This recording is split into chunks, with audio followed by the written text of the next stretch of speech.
Daily news ইন্ডিয়ার সকল দর্শককে জানাই স্বাগত। এই মুহূর্তে কিন্তু আপনাদের সাথে আমরা দুঃখজনক এক ঘটনা বললেই চলে, যে দুঃখজনক ঘটনা নিয়ে হাজির হয়েছি।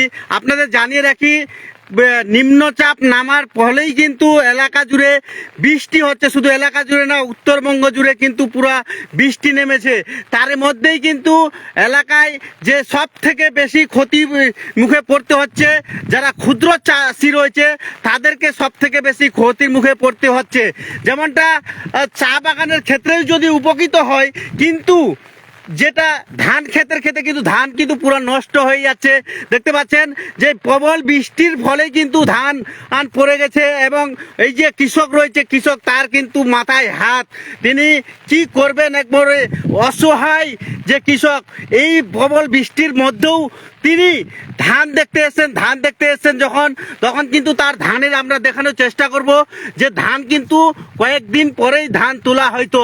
এই ধান কিন্তু তা যে ধানগুলো কয়েকদিন পরেই কাটা হয়তো, তার আগেই এই যে প্রবল বৃষ্টির ফলে উত্তরবঙ্গ জুড়ে যে নিম্নচাপ নামছে, এই নিম্নচাপ আগামী, যেমনটা আমরা সূত্র মারফত জানতে পেরেছি যে আগামী 36 ঘন্টা এই নিম্নচাপ থাকবে। 1 তারিখ অবধি এই নিম্নচাপ থাকবে। যদি আগামী দিনে আরও এইরকম প্রবল বৃষ্টি হয়, তাহলে কিন্তু এলাকার যারা চাষি রয়েছে, চাষিরা কিন্তু একবারে সম্পূর্ণ একবারে তাদের কিন্তু যে ক্ষয়ক্ষতি ধানের, যেটা আনাজ জিনিসটা যে ধান, সেই ধান কিন্তু তারা কিন্তু পুরো ক্ষতির মুখে পড়বে। এমনকি দেখতে পাচ্ছেন যে এই যে ধান, যদি বৃষ্টি যদি না কমে, তাহলে ধানের যা ক্ষয়ক্ষতি হয়েছে প্রচণ্ড কিন্তু তারা ক্ষতির মুখে পড়তেছে। এবং অসহায় হয়ে এক কৃষক, তিনি কিন্তু তার ধান দেখতে আসেন, তার সাথে আমরা কথা বলার চেষ্টা করব। দেখতে পাচ্ছেন জলের সাথে ধানের যে ধান কিন্তু মিলে গেছে, আমরা দেখানোর চেষ্টা করছি ইতিমধ্যেই। এটা আমরা সরাসরি দেখানোর চেষ্টা করছি উত্তর দিনাজপুর জেলার ইসলামপুর ব্লকের রামগঞ্জ কদমগাছি এলাকায়। যে কদমগাছি এলাকায় সব থেকে গুরুত্বপূর্ণ যেটা হয়ে গেল ধান চাষ, ধান এবং পাট। যেহেতু এটার নিচু জমি এলাকায়, এগুলো সব নিচু জমি, এই জমিগুলোতে তারা ধানের ফসলটা বেশি করে যেহেতু চায়ের ফসল এদিকে কম, চা বাগান খুবই কম রয়েছে। বর্তমানে চা চাষিদের অনেকটা উপকৃত হচ্ছে। সামনে কিন্তু তারা একটা রাউন্ড পেয়ে যাচ্ছে, কিন্তু দেখা যাচ্ছে যে ধান চাষিরা তারা বিশাল ক্ষতির মুখে পড়তেছে। আমরা কথা বলবো তার সাথে, যে কৃষক রয়েছে তার সাথে আমরা কথা বলার চেষ্টা করবো। কি বলছেন আমরা শুনে নেব। কাকা, এত সকাল সকাল আসছেন, কি হয়েছে? বাবা, আবার এখানে আমি কয়দিন ধরে তাই বৃষ্টি হচ্ছে, এবার আমার ধান ক্ষেত সব পানিতে জলেতে ডুবছে বাবা। আর আমার একটা মাছের পুকুর ছিল ছোট, ওটার জন্যে আমরা এখানে সারা রাত ওখানে বসে থাকছি।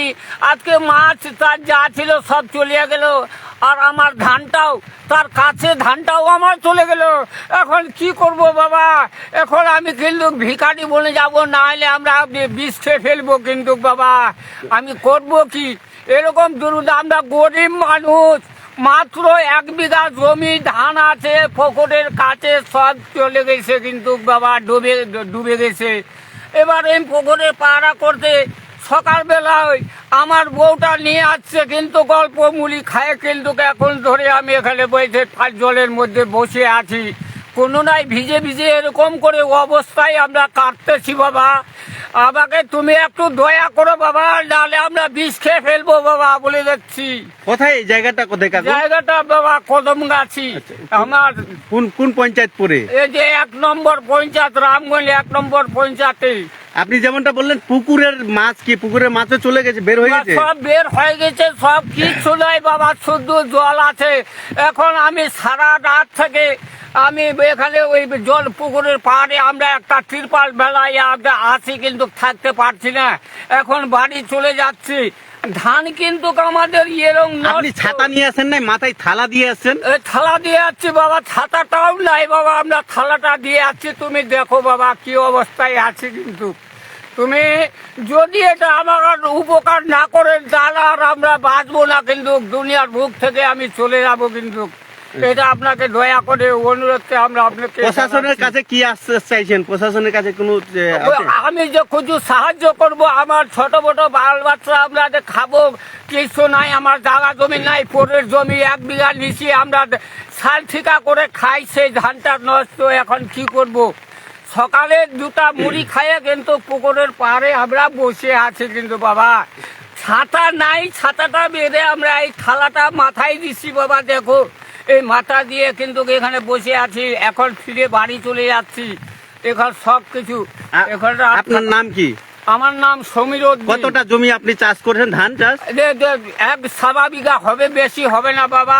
আমার 10-12 জন খানেওয়ালা এখন বর্তমান আছে, সকাল থেকে 1 মোটা। জমিটা কি নিজের আপনার? না, পরের জমি, আমরা পরের জমি করি, আমার একটা ওখানে পয়সা আলা আছে, ওর জমি, ওকে টাকা দিয়ে আমি ওর জমি এই যে ধান নষ্ট হলো, আপনি তো ক্ষতির মুখে পড়ে গেছেন। হ্যাঁ, ক্ষতির মুখে পড়ছি বাবা।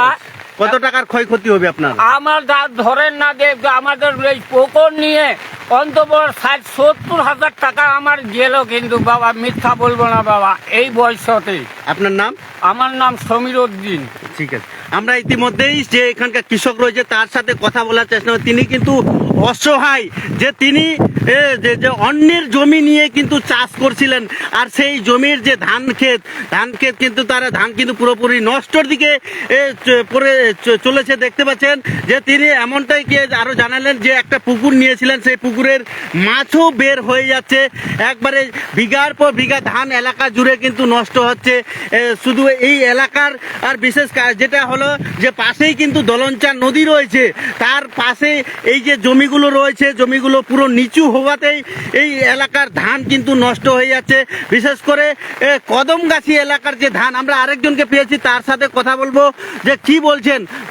কোথায় গেছিলাম? বলছিলাম দেখছি যে ধান নষ্ট হয়েছে, কি বলবেন? ধান নষ্ট হয়ে গেছে, এখন জল অনেক। আচ্ছা, জল অনেক হয়ে গেছে। এখন ধানগুলো সব এখন জমিতে এখন শুয়ে গেছে। এই ধানগুলো তো কয়েকদিন পরে হয়তো পাকে, মানে আপনারা আধা তুলতেন। পাকা হয়ে গেছিল। আর পাকা হয়ে গেছিল, এখন নষ্ট হয়েছে। কি মানে চাইছেন সরকারের কাছে যে এই ধানগুলো যে নষ্ট হচ্ছে? ধানগুলো যে নষ্ট হয়েছে, এখন সরকার এখন কি দেখছে, ফ্যাসিলিটি দিবে এখন সরকার, এই যে এইটা ক্ষতিপূরণ দিবে। এই তো অনেক টাকার মানে নষ্ট, লস হ্যাঁ, হয়ে যাচ্ছে না? এখন খরচা করছি। আপনার কি চা বাগান আছে? আমাদের চা বাগান নাই। আচ্ছা, যারা চা যা চা বাগান আছে ওদের ওদের লাভ হচ্ছে। হ্যাঁ, আচ্ছা, আমাদের এই যে এইগুলা ধানগুলা যে নষ্ট হয়ে গেল, এগুলা এখন ওই ক্ষতিপূরণ দিবে। ঠিক আছে। আমরা ইতিমধ্যে আরো দেখানোর চেষ্টা করছি যে বিঘার পর বিঘা ধান পড়ে গেছে, একবারে নষ্ট হয়ে যাচ্ছে। দেখতে পাচ্ছেন যে একজন কৃষক সমীর উদ্দিন নামে, তিনি অসহায় কান্নাই, যে এত গরিব, একবারে তিনি তার যে ধান একবার পুরো নষ্ট হয়ে গেছে। আমরা আরো দেখানোর চেষ্টা করবো। আরো বাবা, একটা কথা হলো, আবার পুকুরটা নিজের না বাবা, আমরা পুরের কাছ থেকে কিনে নিছি একটা পয়সা ওলার, ওকে পয়সা দিয়ে কিন্তু বাচ্চাগুলা কিন্তু না খায় আছে সকাল থেকে। এটার জন্য আমরা আপনাকে অভিনন্দন আমরা জানাচ্ছি, আর আমাকে একটু সাহায্য করেন, নাহলে আমরা মরে যাবো বাবা, এটা বারবার বলছি বাবা। ঠিক আছে, আমরা কিন্তু দেখানোর চেষ্টা করছি। এখনো প্রবল বৃষ্টি হচ্ছে, এই বৃষ্টির মধ্যে আমরা আপনাদের সাথে এই খবর সম্প্রচারিত করতেছি। পরবর্তী আপডেট নিয়ে, বৃষ্টি কম হলেই পরবর্তী আপডেট নিয়ে আরো আপনাদের সাথে হাজির হব। এলাকা জুড়ে কিন্তু যে একটা শোকের ছায়া, বলা চলে যে শোকের ছায়া এলাকা জুড়েই কিন্তু নেমে এসেছে, যেহেতু প্রবল বৃষ্টি এবং সমস্ত কৃষকের ধান কিন্তু পরে নষ্ট হয়ে যাচ্ছে। রামগঞ্জ এলাকার যে কদমগাছি, এই গ্রামের এই এলাকায়, বিশেষ করে কদমগাছি 10 গজ পুরো এলাকায় এই ধান ক্ষেত কিন্তু নষ্টর দিকে চলেছে। আমরা আরো পরবর্তী আপডেট নিয়ে আপনাদের সাথে হাজির হব। এখনকার মতো এই পর্যন্ত, ধন্যবাদ।